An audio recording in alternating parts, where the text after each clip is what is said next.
Exercise 3.2, question number 1. Which of the following quantities are in continued proportion? Part first में हमें दिया गया है 4, 12, 36। क्या आप ये मालूम, इस सवाल में हमें ये कहते हैं कि आप ये मालूम करें कि ये जो क्वांटिटीज़ है 4, 12, 36, ये नंबर्स, ये जो नंबर्स है, ठीक है, ये आपस में कंटिन्यूड प्रोपोर्शन है या नहीं, ये हमने मालूम करना है। तो देखो सॉल्यूशन इसकी हम इस तरह करते हैं, 4, 12, 36, ठीक है।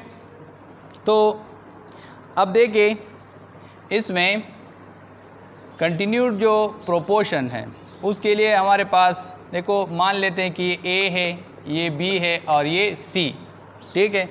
तो कंडीशन उसके लिए क्या है, कंडीशन फॉर कंटिन्यूड प्रोपोर्शन, उसके लिए कंडीशन हमारे पास ये है कि A dot C equal to B square, ठीक है।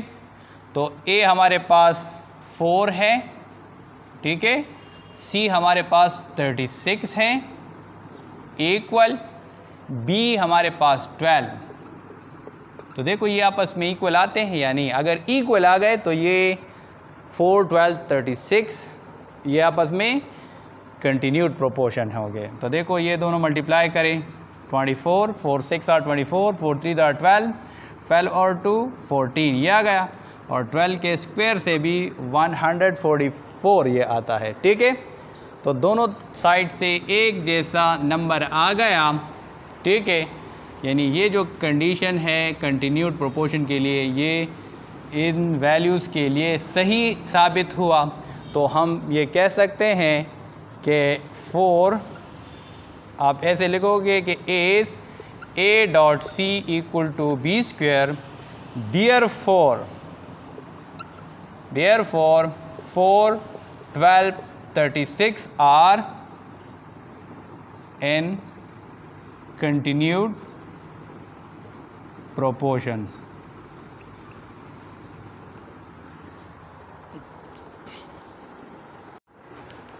अच्छा, which of the following quantities are in continued proportion, इसमें पार्ट 2 हमें दिया गया है 3, 12, 39। ये 3 नंबर्स हमें दिए गए हैं कि ये आपस में कंटिन्यूड प्रोपोर्शन है या नहीं।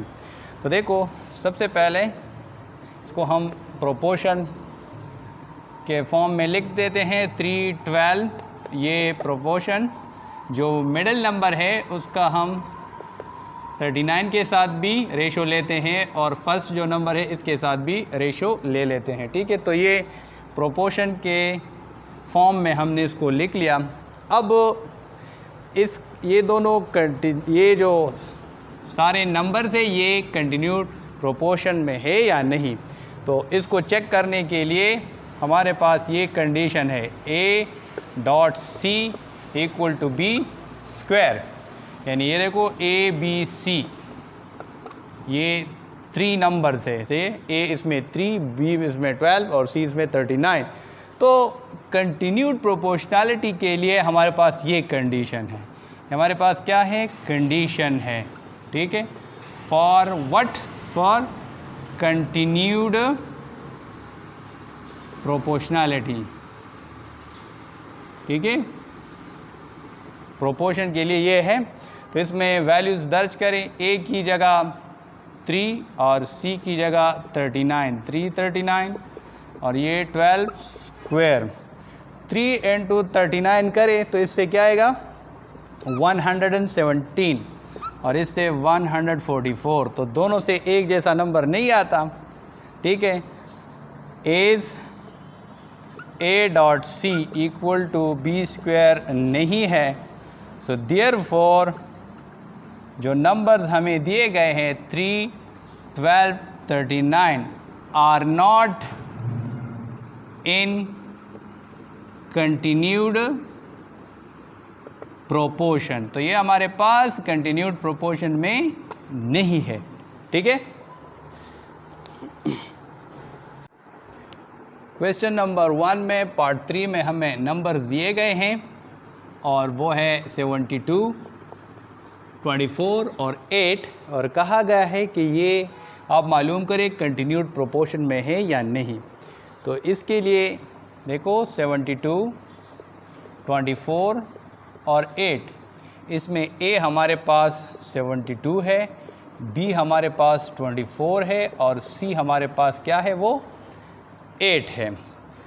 इसको हम जब प्रोपोर्शन के शक्ल में लिखते हैं तो ऐसे देखो 72 रेशो 24, जो मिडल नंबर है उसका फर्स्ट नंबर के साथ रेशो, मिडल नंबर का लास्ट नंबर के साथ रेशो, और फिर दरमियान में प्रोपोर्शन। तो ये प्रोपोर्शन की शक्ल में हमने इसको लिख लिया। अब देखो कंटिन्यूड प्रोपोर्शनैलिटी के लिए कंटिन्यूड प्रोपोर्शन, सही है ना, उसके लिए जो कंडीशन है, सही है, तो वो हमारे पास क्या है, A dot C equal to B square, यानी A मल्टीप्लाई C, उससे हमें आना चाहिए B का स्क्वायर।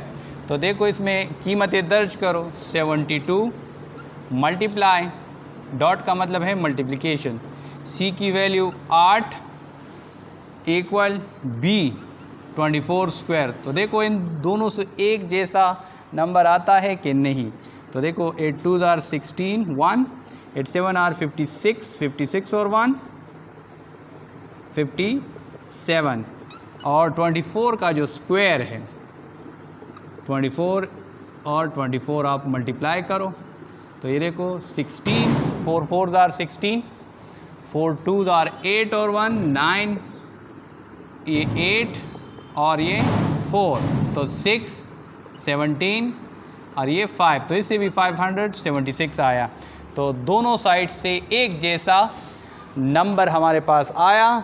तो जो ऊपर हमें ये नंबर दिए गए हैं ये क्या है, ये कंटिन्यू प्रोपोर्शन में है। तो is A dot C equal to B square, तो therefore A dot C equal to B square